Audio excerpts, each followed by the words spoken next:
Então, boa tarde a todos, meus amados irmãos, a paz do Senhor, bem-vindos a mais um devocional.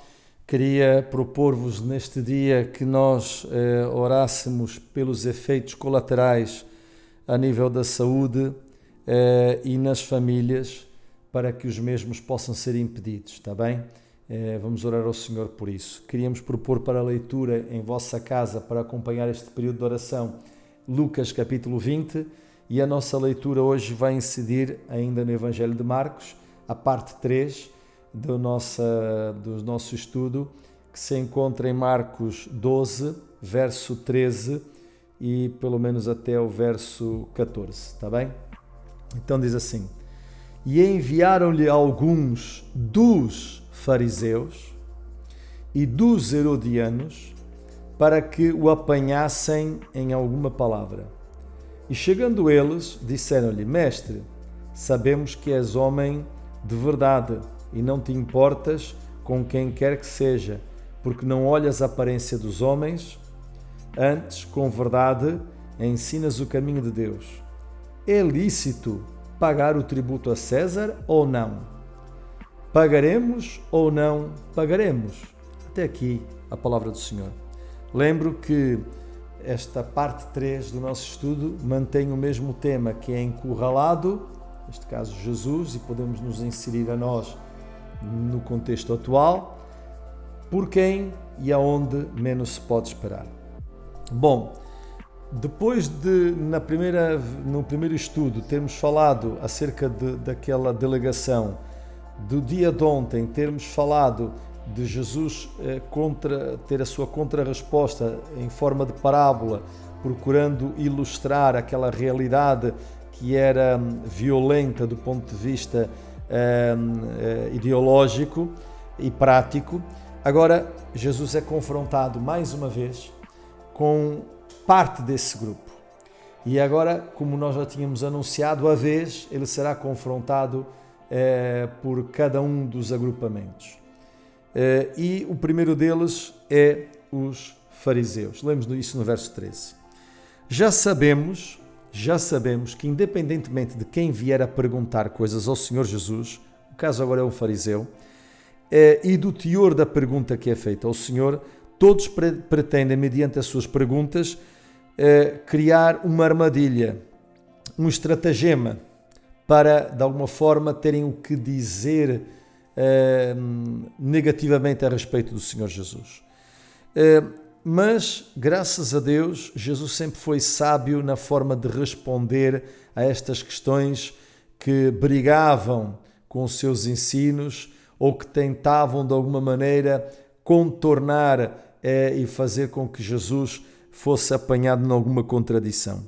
Nesta questão, devemos considerar que vivia-se numa época em que a política era marcada pelo domínio dos romanos sobre Israel. E esse contexto social não era um contexto fácil, até pelas repercussões históricas dos últimos, pelo menos, século e meio, para não ir mais longe.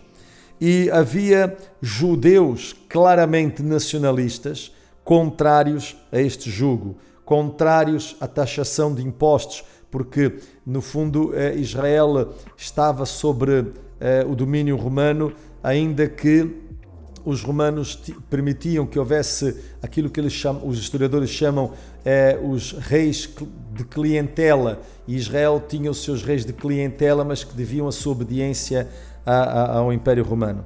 E, portanto, criou vários momentos de efervescência.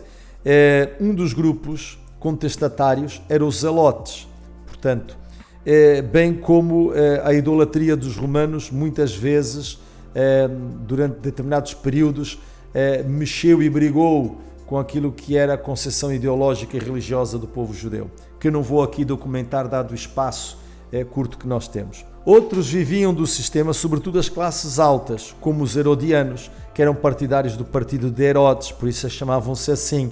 Herodes não era uma figura consensual em Israel, mas tinha os seus partidários. Ao colocarem Jesus sob esse dilema, se era ou não correto pagar os impostos a Roma, poderiam, caso Jesus desse apoio ao pagamento, acusá-lo de comprometimento religioso. No sentido contrário, poderia ser acusado, se dissesse que não se deveria pagar o imposto, de sedição ao Estado, crime que era punível na altura até mesmo com a morte.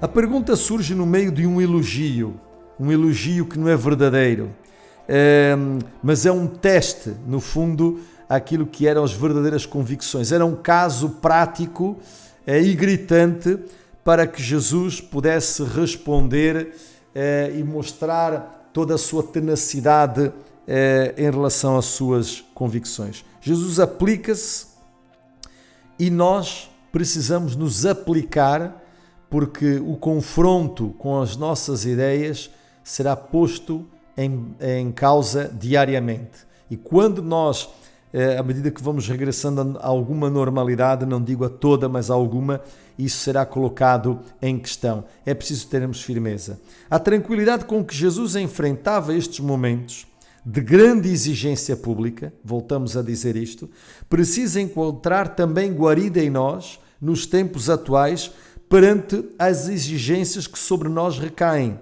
A tranquilidade não é inação. Tranquilidade é sermos proativos como ele foi.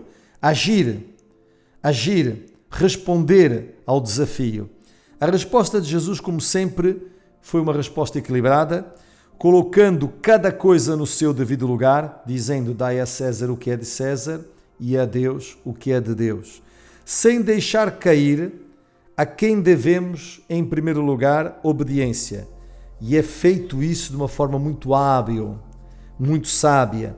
Nós pagamos impostos para termos proteção, sem dúvida nenhuma. Pagavam eles, penso eu, e nós também pagamos para ter proteção, pagamos impostos para ter segurança, pagamos impostos para termos serviços que o governo nos possa oferecer, mas isto não quer dizer que nós tenhamos que concordar como ele também acabou de o fazer.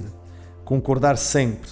A soberania e o cuidado de Deus estava e está acima da autoridade de qualquer tempo, seja ela um imperador, seja ela republicana.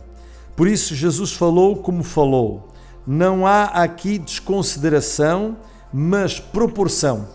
Não há desconsideração, mas há proporção. Há aqui uma distinção das partes e uma direção que se deve impor, seguir a Deus, determinando-se acima de tudo o resto. Este tempo, precisa de uma sociedade e de cristãos sem medo. Uma sociedade e cristãos determinados.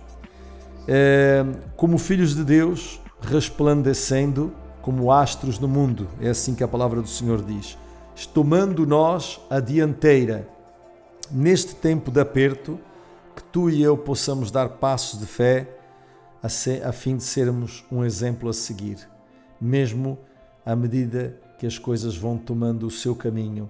Aí também temos que ser esse exemplo de fé e determinação. Deus abençoe a todos.